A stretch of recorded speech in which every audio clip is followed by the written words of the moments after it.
Mais si vous voulez savoir ce qui se prépare, allez lire l'excellent ouvrage du colonel Abdoul Aziz Ndaw. Allez lire cet ouvrage-là. Vous verrez à qui maintenant on confie notre sécurité. Parce que Macky Sall, je le dis tout de suite et maintenant, n'envisage absolument pas de quitter le pouvoir. Absolument pas. Et je vais y revenir.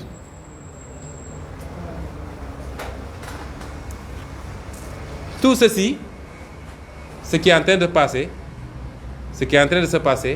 cet usage, ce recours à des bandits, à des voyous pour traquer les Sénégalais et taper sur les Sénégalais, a amené beaucoup de Sénégalais à nous interpeller, à nous dire « nous avons raison sur vous ». Parce qu'au mois de mars, quand il a été à la portée du peuple, quand il était facile de s'en débarrasser définitivement, c'est vous-même qui avez appelé au calme. Je rétorque à tous ces gens-là que nous n'avons aucun regret par rapport à ce qui s'est passé. Parce que dans un pays, il y a des segments. Et il faut savoir composer avec tous ces segments.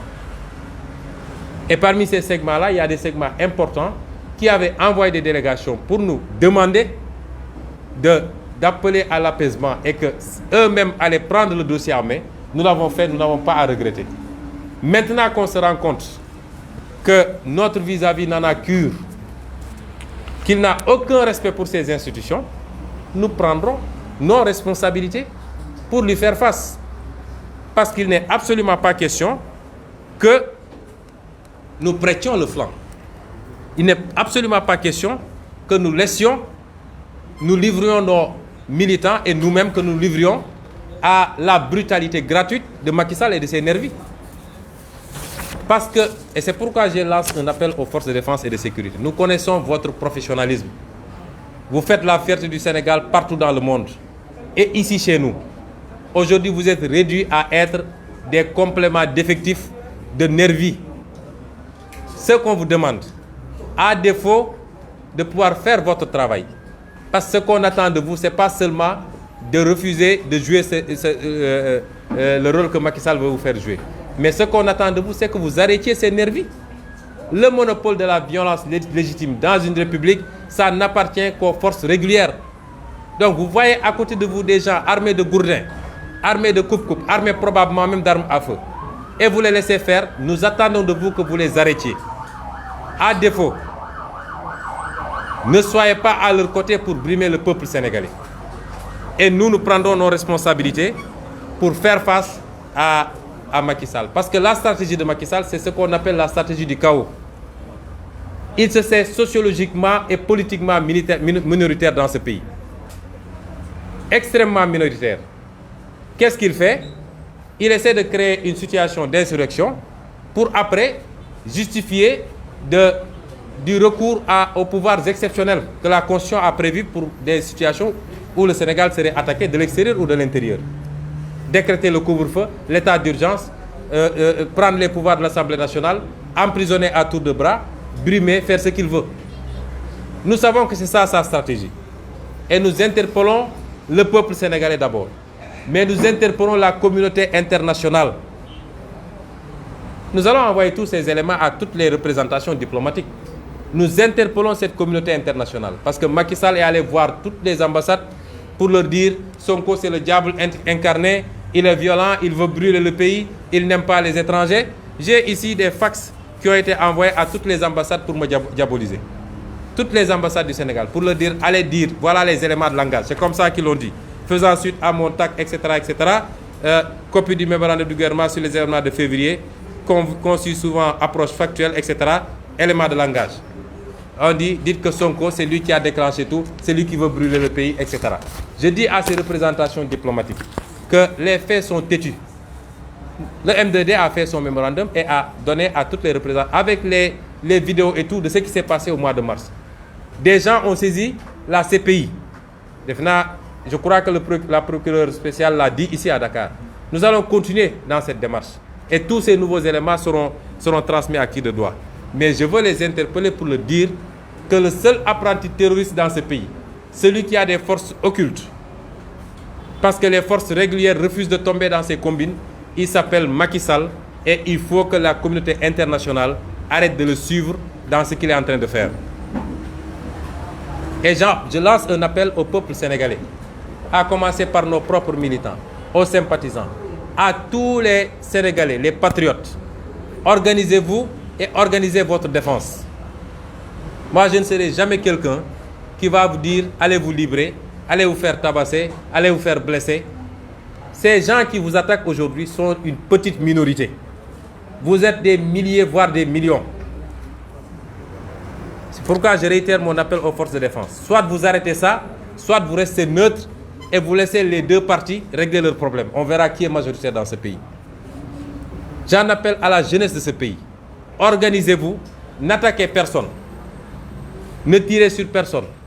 Ne soyez pas les premiers à attaquer. N'insultez pas. Mais si on vous attaque, ripostez vigoureusement. Répliquez vigoureusement. À la hauteur de l'attaque que vous avez subie. J'assume cette position parce que je ne suis pas de ces hommes politiques qui ont peur d'être indexés. On va dire, oui, il est belliqueux, il est ceci. Mais je ne serai jamais un homme tout court qui acceptera de tendre la joue gauche après une gifle sur la joue droite. Je ne serai jamais cet homme-là. Dieu ne nous a pas recommandé cela. Personne ne nous a recommandé cela. Je ne l'accepterai pas. Macky Sall n'a pas plus de droits que moi dans ce pays. Et je réitère mon appel, organisez-vous partout pour faire face aux nervis de Macky Sall. Ce n'est pas une insurrection. Vous n'en avez pas contre les institutions officielles de ce pays. Vous n'en avez pas contre les forces de défense et de sécurité. Vous en avez contre des bandits présidentiels. C'est du banditisme présidentiel dans ce pays. Organisez-vous pour faire face à ces nervis. Dès que vous l'aurez fait, vous verrez bien ce qui va se passer. Parce que Macky Sall ne connaît que ce langage. Mais derrière tout ça, je peux vous garantir que vous avez un peureux qui se cache derrière tout ça. Dès qu'on aura les ripostes appropriées, vous verrez la réaction de Macky Sall. Et j'appelle tous les Sénégalais à s'organiser et je le réitère une fois de plus. J'aurais aimé rassurer tout le peuple sénégalais pour leur dire que les choses vont aller mieux. Nous aimons trop ce pays. Nous sommes prêts à nous sacrifier pour ce pays. Nous souhaitons une meilleure vie pour les Sénégalais, un meilleur sort. Nous souhaitons une amélioration des conditions de chacun et de chacune d'entre les Sénégalais. Nous y compris. Mais je suis désolé, je suis au regret de vous dire que je n'ai aucun espoir sur les 2 années à venir. Pour la simple raison que vous avez un président politicien qui est aussi politicien qu'il est piètre homme d'État. Aussi politicien qui est incapable de développer ce pays, d'améliorer votre sort, de faire des résultats économiques et sociaux. Et ce président politicien passera les deux prochaines années à faire de la politique, rien que de la politique, pendant que le pays sombre, pendant que le pays va très mal, pendant que dans tous les segments, c'est la catastrophe. Aujourd'hui, s'il était un président conscient, il serait là à voir comment régler les problèmes des Sénégalais, au lieu de prendre des milliards pour aller faire son lambar-lambari. Ce sera ça les 2 prochaines années. Mais si ça se limitait à ça, ça passe encore. Mais je suis sceptique parce qu'on a un président qui a décidé mordicus qu'il va rempiler en 2024. Qui n'a aucune intention de passer le pouvoir. Aucune. Et qui pense que c'est en nommant à des postes stratégiques des gens qui vont lui obéir au droit à l'œil, c'est en recrutant et en infiltrant les forces de défense et de sécurité par ces nervis, c'est en distribuant le peu d'argent qui reste dans ce pays. Voilà un président qui va s'endetter pour venir faire de la politique. Je ne dis même pas s'endetter pour payer des salaires ou s'endetter pour payer des dettes, parce que c'était comme ça avant. Il va se surendetter pour faire de la politique, pour déverser des milliards un peu partout, alors que les jeunes ne trouvent pas d'emploi. L'université est à terre, l'école publique est à terre, la santé, on n'en parle plus. Les jeunes n'ont pas d'emploi. Et je veux dire ici à tous les Sénégalais, tout ce qu'il est en train de vous promettre comme ça, c'est du vent, c'est du pipeau, c'est de la poudre aux yeux. Ce qu'il n'a pas pu faire pendant 9 ans, il ne le fera pas ces 2 ans. Cet homme est incapable de diriger le Sénégal. Et la plus grosse erreur que les Sénégalais ont pu commettre, c'est d'avoir élu un homme qui s'appelle Macky Sall un certain mars 2012. Malheureusement, nous risquons de payer très cher cette erreur. Très cher. Parce que pour le faire partir d'ici, il faut que chacun de nous se blinde psychologiquement et comprenne qu'il va falloir croiser le fer pour faire partir Macky. Il n'aura pas la même grandeur que Abdou Diouf et Abdoulaye Wade. Je tiens à le dire et à le redire. Et donc, chacun d'entre nous, quand il sera seul dans son coin, il n'a qu'à se poser une question très simple. Qu'est-ce qui a changé positivement dans ce pays de 2012 à maintenant? Est-ce que les Sénégalais vivent mieux? Est-ce que le coût de la vie a baissé? L'eau, l'électricité, le riz, l'huile, l'oignon, la pomme de terre, tout ce dont on a besoin pour vivre de manière basique. Ça, c'est les besoins primaires de l'être humain. Est-ce que ça a baissé dans ce pays? Chacun n'a qu'à se poser cette question élémentaire. Est-ce que la malgouvernance a reculé dans ce pays? Il a vendu les océans. Nos pêcheurs ne peuvent plus avoir accès aux ressources halieutiques. Il est en train de vendre la terre à des investisseurs soi-disant étrangers. Il a vendu le pétrole, le gaz, le zircon. Même l'air que nous respirons, il va bientôt le vendre. Rien n'échappe à cette boulimie. Qu'est-ce qui marche dans ce pays? Qu'on me dise, je veux des exemples très concrets. Chacun des Sénégalais n'a qu'à se poser cette question élémentaire. Et c'est cet homme-là qui veut aujourd'hui encore rester dans le pays, pensant qu'il l'a hérité de ses parents peut-être. Mais même son propre village, il sait qu'il n'en a pas hérité. Parce que quand ils ne sont pas contents, ils brûlent sa maison. A fortiori, le territoire sénégalais. 16 millions de Sénégalais, 197 000 km², ils pensent qu'il en a hérité. Et je veux ici qu'on se prépare tous. Nous sommes un peuple où les gens aiment habiller les choses, oui, etc. On a en face de nous un homme qui ne connaît pas ça. Et il faut que psychologiquement, mais matériellement, que nous donnions les moyens de faire face à Macky Sall.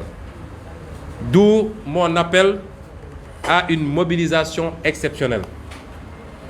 Parce que rien ne va, nous sommes tous d'accord. On a reculé à tout point de vue.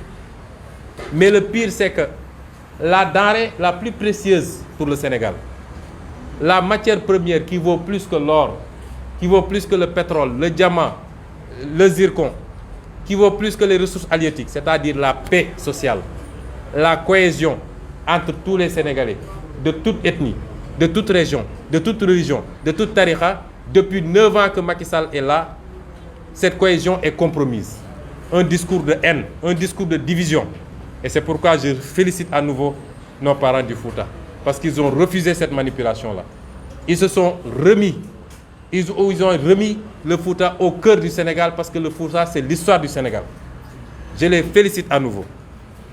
C'est pour toutes ces raisons-là que je lance un appel vibrant, un appel fort à tous les Sénégalais, à toutes les Sénégalaises, sans distinction, à se mobiliser massivement pour qu'ensemble, le 23 juin 2021, 11 ans, 10 ans, mois pour mois, après le 23 juin 2011, pour qu'ensemble nous nous réunissions pour dire à tout le monde que Macky Sall a trahi toutes les promesses du 23 juin. On ne se réunit pas pour parler du 23 juin de 2011. Ça, c'est une page tournée. Mais on est là pour apprécier. Parce que les Sénégalais avaient beaucoup d'espoir à partir de ce qui s'est passé le 23 juin et qui a conduit à l'alternance de 2012. Tous ces espoirs et toutes ces promesses ont été déçus, trahis par Macky Sall et son groupe.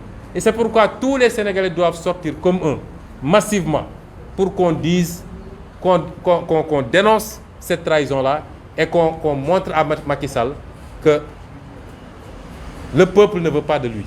Le peuple ne veut plus de lui, ni de son équipe, ni de ses méthodes. Et il est temps qu'il prépare ses valises pour partir en 2024. Je terminerai par dire qu'immédiatement après, s'il plaît à Dieu, je lancerai notre tournée nationale qui, s'il plaît à Dieu, se déroulera sur 2 ans. Parce que nous ferons le tour du Sénégal, commune par commune, département par département. Nous prendrons le temps, à chaque étape, de communier avec ce formidable peuple sénégalais qui nous attend partout, qui demande qu'à nous voir, et nous étalerons cette tournée sur 2 ans. Il nous est revenu de plusieurs sources bien informées que ces nervis que vous voyez là sont préparés également pour saboter les tourner, comme ça a été d'ailleurs le cas hier avec Bougane Gueye Dany. Nous attendons le moment venu, on avisera, mais comme je l'ai dit durant cette conférence de presse, nous ne sommes pas là pour nous livrer à des assassins ou des nervis pour nous laisser faire. Mais le peuple souverain appréciera. Nous n'attaquerons personne, mais nous riposterons vigoureusement lorsqu'on sera attaqué. Je vous remercie de votre aimable attention.